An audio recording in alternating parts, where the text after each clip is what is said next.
Phoenix Point is the Ben & Jerry's of XCOM-like games. It just has too much of everything. Here's my opinion.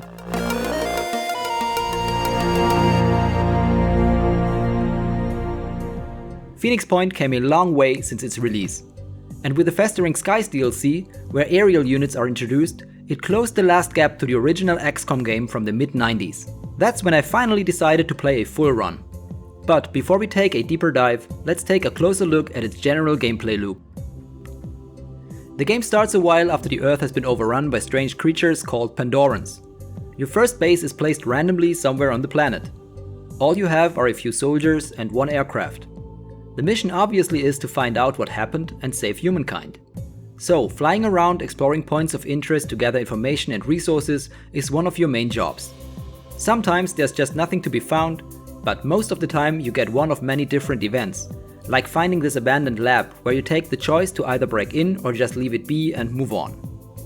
Another event is the discovery of a so-called haven belonging to one of the 3 other factions. They also try to defeat the alien threat, each by their own means. You can also find resource caches or abandoned vehicles, which triggers a salvage mission. Enemies are swarming the area while your task is to grab as much as you can and then evacuate. Each turn is a risk versus reward decision, because resources are scarce and every round shot needs to be replaced. Once a mission is done, your soldiers gain experience and will eventually level up after a few deployments. Between missions, you re-equip them while choosing new topics to research. And every once in a while, you discover abandoned Phoenix bases you may reactivate if you have enough resources. Like your main base, they can be expanded and improved with new buildings, ranging from laboratories to quicken your research, over training facilities for new recruits, to lots of other interesting stuff I won't spoil here. The Pandorans also aren't lazy and are building bases too. They will grow in size the longer you allow them to stay on the map, so taking care of them quickly helps to keep things under control a little. And that's basically it. You expand your reach and discover new clues of how to defeat the Pandorans, while you train and equip a few squads of rookies to become ridiculously overpowered killing machines in the end. Now, what can I say after beating the game? First of all, I had a lot of fun, that's for sure. The style with all the Lovecraftian references is awesome, the RPG elements are implemented nicely, and especially one thing stood out for me. Phoenix Point manages to tell an ongoing story without overly interfering with the general sandbox-style gameplay. The integration of random events, story missions, and little mini-campaigns is just brilliantly done. Everything feels very organic and makes the apocalyptic Earth come alive in a plausible manner. The tactical round-based combat also is very well crafted.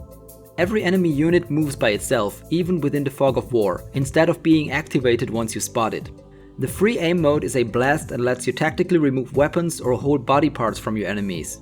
Every bullet is claimed to be calculated separately, so in 99% of all cases you clearly get to see why you missed and what to do better next time. Cover is something you shouldn't trust too much, as the complete environment is destructible. So just shredding through the enemy's cover is a valid tactic, for example. I also love the customization of my soldiers, with various gear, skills, cybernetic enhancements, different armor types and even mutations. The game has a very good flow, and slowly discovering the truth behind all the events while slaughtering hordes of nightmarish creatures was kinda addictive to me. But where's light, there's shadow. So let me tell you now what I didn't like so much. As I said in the intro, Phoenix Point just has too much of everything. The game is designed as a race against the clock. You need to reach the last mission before all of Earth population is wiped out. While the classic XCOM campaign could take in-game years to complete, we're talking about months in Phoenix Point. The DLCs added a lot to the game and should have been part of the original release in my opinion, because the game doesn't feel complete without them. It feels complete today, but the problem is, there's just too much to take care of now, which in turn isn't compatible with the race against the clock gameplay. Here's why. As you desperately try to activate new bases so you may continue the story missions, havens get attacked and need assistance while flying beasts are bombing their defenseless neighbors. Pandorans are building bases left and right, and on top of that a horde of freaked out cyborgs are laying waste to Southeast Asia. At the same time, the behemoth rises and stomps through South America, infesting or outright destroying most havens there. Within all that chaos going on, you're also supposed to dig out ancient archaeological sites in order to acquire lost technology. The accumulated result is a double-edged one. The exciting and good side is that every single move counts. You need to make hard decisions and sacrifices as you push towards your set goals. Very few games I played within the last 25 years could convey this experience as well as Phoenix Point does. The bad side is that you will be forced to play a depressing number of tactical missions in short succession, which in my case turned them into a chore mid to late game. So, I guess a lot of work should go into balancing the game better, especially in regards of the strategic layer. But to be fair, a lot of balancing has already happened as the devs listened closely to the community over the last years. While people got steamrolled by the Pandorans during the tutorial of the vanilla release, the difficulty curve is much flatter and optimized quite well nowadays.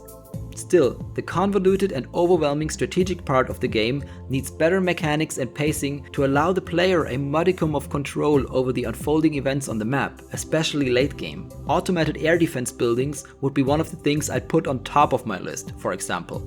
Still, the game is a flawed masterpiece of some kind.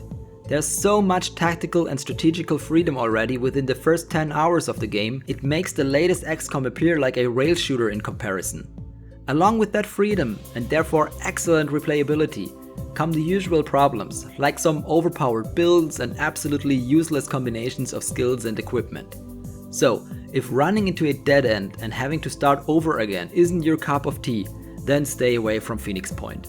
But if you love a challenging game, with a nicely staged story, lots of interesting events, excellent tactical gameplay, strategic depth, and lots of potential to further grow, then go for it. It's the closest thing to classic XCOM UFO defense and Terror from the Deep we have at the moment, besides some smaller projects of course, like Xenonauts.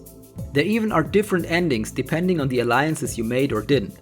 So while I was kinda disappointed with the initial release, I absolutely enjoyed the game in its current state.